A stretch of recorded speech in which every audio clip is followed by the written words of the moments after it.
If you're looking for the best laptop in the world and money is no object, then stop watching this video right now. But if you have shallow pockets and you're looking for a laptop that punches above its price, then this just might be it. This is the Infinix XBOOK B14. It comes in some pretty premium packaging, includes a 65-watt charger, and starts at around $300 US, which is crazy. It's crazy because it packs in a lot more than it needs to for its price, so just keep that price in mind when we speak about certain cut corners, because, I mean, let's be real, there's no way you can expect to drop $300 on a laptop and expect everything to be flagship level. It comes in just two colorways. There's Coral Tides, which has a blue-pink gradient, and it's a bold choice, and then there's Silver, the more practical decision. I have the silver, and its overall design looks a lot more premium than most laptops at this price point.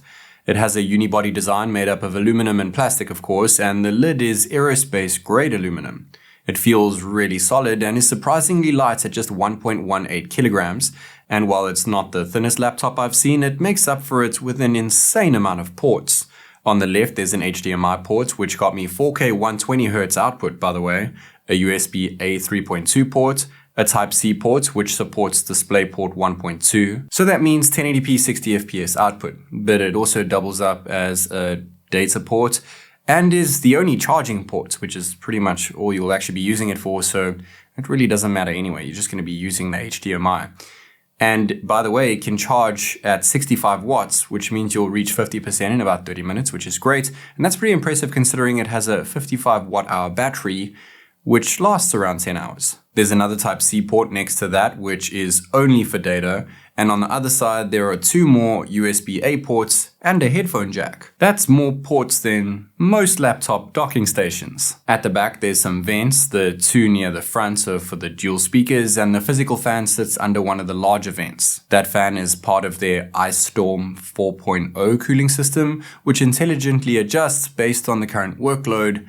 And speaking of workload, this is not exactly the fastest laptop on the planet, but it gets the job done. There's a few different spec versions of this laptop, but I have their flagship AMD FP7 socket, which runs an AMD 7000 series Ryzen 5 7535HS chipset with 6 cores, 12 threads, can boost to 4.55 GHz, and is paired with a Radeon 660M integrated GPU. There's also a more powerful Ryzen 7 model, by the way.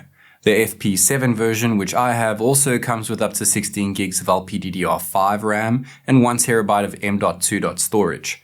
Its benchmark scores are average at best, but better than most at this price point. And I'm not going to sugarcoat it, it's not like instantly fast. Everything kinda takes a second. It's like it just takes a beat, like it needs a second to think quickly before processing anything. And it struggles when you have too much open at once when on battery power.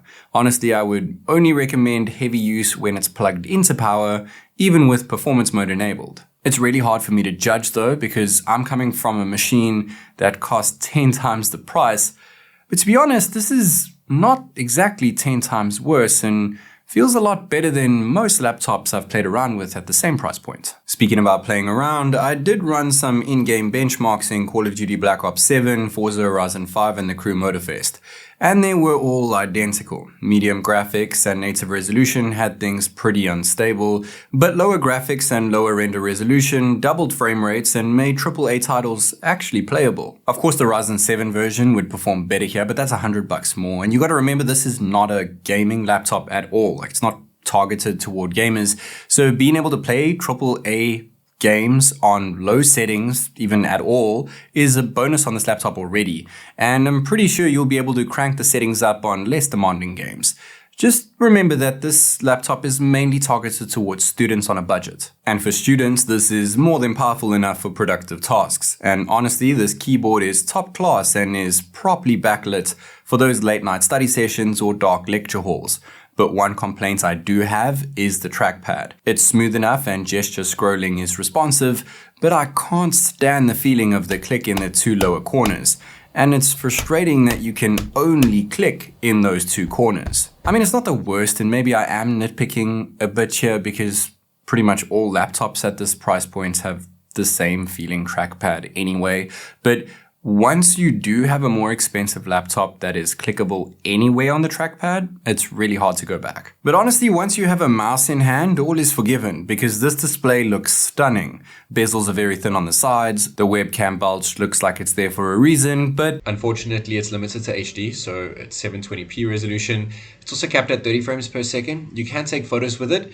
And the good news is that there are dual speakers here with electronic noise cancellation. I've got the AC on over there, if you can see over there. So let me know your thoughts on the noise cancellation feature, as well as the quality of the microphone and of course the webcam as well. I was clearly a bit sick when I filmed that, but those mics do a very good job. The display itself is a 14-inch IPS display with good viewing angles, and it's quite anti-reflective, which is nice for when you're working outdoors. It has 250 nits of brightness and an NTSC color gamut level of 45%, which is not exactly impressive, but it has built-in eye care, a 16:10 aspect ratio, which is the modern standard for productivity, but less so for watching movies, and it has a solid Full HD Plus resolution. But the biggest letdown for me personally is the 60Hz refresh rate. Yes, sure, if you're a student and you're just using Office apps and maybe watching some videos and stuff, you're probably not going to notice a difference, but if you have experienced or used 120Hz before, then you're soon going to notice the difference, especially when you start scrolling around.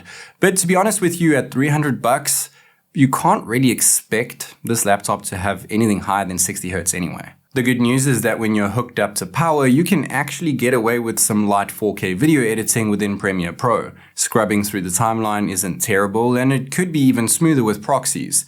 The extra height of the display means it's easier to view your project, and those dual speakers might be a bit flat, but they do a decent job. Unfortunately, it's limited to HD, so it's 720p resolution.